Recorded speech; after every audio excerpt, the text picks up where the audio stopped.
Hey, what's up? Welcome back to Chalk Talks with Coach B. $250. That's it. On a $25,000 account, $250 is the maximum you should be willing to lose on any single trade. That one number, that rule, is what separates traders who are still here next year from the ones who blew up. Today, we're talking about position sizing and the 1% rule. New to options? The basics playlist is linked in the description. Start there first. Questions while we go, drop them in the comments or come find me on the stream. Let's get into it. So here's the plain English version. Position sizing is just a fancy way of saying how much of your account are you willing to lose if this trade goes wrong, not how much you're investing, how much you can lose. That's the number that matters. And the 1% rule is the most common answer. Risk no more than 1% of your total account on any single trade.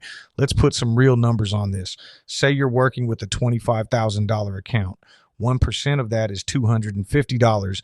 That is your risk budget for one trade, not 250 times 10 trades, 250 per trade. Keep that separate in your head. Now, here's where people mix this up. Your risk budget is not the same as your trade size. You might spend $1,000 buying a spread, but if the most you can lose on that spread is $250, you're fine. The question is always, what's the max loss? Let me show you how this works with a real example. Same $25,000 account, $250 risk budget. I'm looking at a bull put credit spread, let's say on a stock trading around $100, and the spread I'm considering has a max loss of $350 per contract. Right away, that's too big. $350 is over my $250 budget. I've got two options. I can find a tighter spread with a smaller max loss, or I skip this one entirely and wait for a better setup. That's it. Those are the choices. I don't hope it works out and size in anyway. So the formula is simple. Your risk budget divided by the per trade max loss tells you how many contracts you can trade. $250 budget, $200 max loss per spread. You can do one contract. Budget $250, max loss $500. You can't even do one, so you need a different setup. That math keeps you honest. You can't talk yourself into oversizing when the numbers are right in front of you. All right, now let's talk about why this matters so much. And I want to show you what happens when traders ignore it. Here's the scenario. You've got a $25,000 account. You find a trade you love, and I mean you are sure about this one.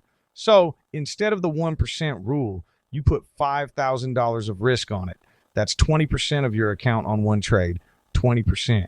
The trade goes against you, you're down to 20,000. You do it again on the next sure thing, lose another 20%, now you're at 16,000. One more bad trade, and you're under $13,000. You've lost nearly half your account in three trades, not from being wrong three times in a row, from sizing wrong three times in a row.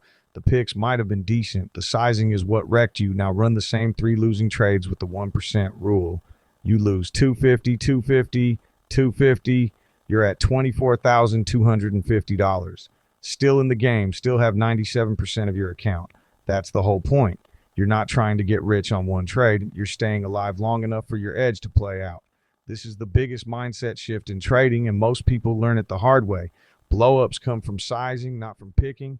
You can have a positive win rate and still wipe out your account if you're sizing too big, and you can have a losing week and barely feel it if you're sizing right. And here's the thing about defined risk options, spreads, iron condors, credit spreads. This math gets really clean because your max loss is known up front. There's no, it could go to zero and I don't know how bad it'll get. You open a spread, you know the number. You know exactly whether you're inside your risk budget or not. That's one of the reasons I like defined risk trades for newer traders especially. The math does the work for you.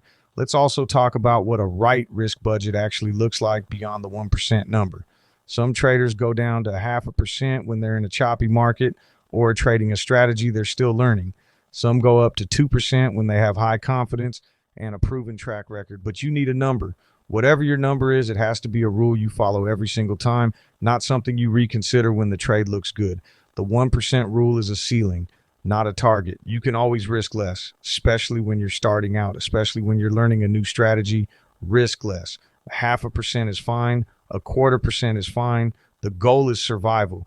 If you're still trading in a year, you're doing better than most people who started at the same time as you. So to recap, know your account size. Take 1% of it. That's your risk budget per trade. Find a trade where the max loss fits inside that budget. Don't size up because you feel good about something. and use defined risk options so the max loss number is always clear before you enter. Quick reminder, this is education, not financial advice. I'm not telling you to buy or sell anything. Do your own research. That's it for today. Drop a comment with what you want me to break down next. Position sizing goes hand in hand with spreads. So if you haven't checked that episode out, it's linked in the description. Hit that like and subscribe. And as always, good luck in the markets, no matter what stock you're into.